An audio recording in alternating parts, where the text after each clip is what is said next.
정의당 원내대변인 김종대 의원입니다. 오늘 최근 예산 처리에 관한 논평을 발표하겠습니다. 박근혜 정부의 국정 시기가 멈춘 지 40여일입니다. 전대미문의 독선적이고 무능한 정권에 더 이상 무엇을 기대해서도 안 되는 상황입니다. 국민의 시선은 국회를 향할 수밖에 없습니다. 국정 중단 상황에서 국회는 정부를 대신하여 민생에 더욱 매진해야 할 것입니다. 민생은 예산과 불가분의 관계에 있습니다. 그러나 안타깝게도 2017년 예산안은 정부 여당에 의해 꽉 막혀 있습니다. 특히 누리과정, 쌀값 안정, 공공부문 일자리 관련 예산 등은 새누리당은 물론 기획재정부마저 끼어들어 처리가 암담해 보입니다. 누리과정 예산은 박근혜 정부의 공약이었지만 이젠 헌신짝이 되었습니다. 쌀값은 폭락하고 있고 농기계를 끌고 상경하는 농민들의 분노와 호소에 이제는 정치가 답을 해야 합니다. 국회 청소 용역 노동자의 직접 고용, 시중 노인단가 보장 등 공공부문 종사 노동자의 최소한의 인간다운 삶의 질 제고를 위한 예산도 국민의 삶을 위해 필수적입니다.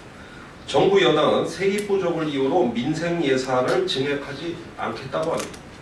이를 해결하기 위해 야당이 법인세와 소득세를 올리자고 하지만 새누리당은 요지부동입니다. 이번에도 불안과 경제 활성화라는 방어막을 치고 있습니다. 하지만 법인세를 대폭 인하한 이명박 박근혜 정권 9년 동안 일자리가 늘어난 적이 있습니까? 재벌들이 박근혜 최순실 정권으로부터 얻은 것은 쉬운 해고, 불법 편법적 경영승계, 면세점 사업권, 특별 사면 등도 있지만 가장 중요한 직접적 이익은 법인세 인하를 통한 막대한 이윤 축적입니다. 담배값은 올리면서 왜 깎아준 법인세율 인상에는 반대합니까? 법인세와 소득세 인상이 없는 복지는 요원한 이야기입니다. 게다가 새누리당은 법인세는 손도 못 대게 하려는 반면 청와대 예산과 문화융성 사업, 이른바 최순실 예산의 삭감은 어떻게든 최소화하려고 합니다. 실질적으로 대통령의 직무를 정지시키기 위해서는 청와대 관련 예산의 감액이 불가피합니다. 그러나 여당은 국민 앞에서는 대통령이 물러날 것을 입에 올리면서 잘 보이지 않는 곳에서는 아직도 청와대를 감싸는 이중적 행태를 보이고 있습니다. MB 정권 최악의 작품인 4대강 사업의 뒤처리를 위한 예산 줄이기에도 뜸을 들입니다. 이쯤 되면 몰염치를 넘어 파렴치하다고 할 것입니다.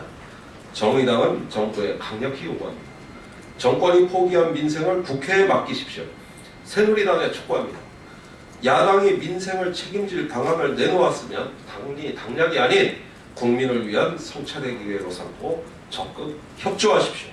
200만이 넘는 전국의 촛불이 청와대와 여의도를 태우는 횃불이 되지 않으려면 적어도 민생의 눈을 돌리고 반성하는 척이라도 해야 할 것입니다. 이상입니다.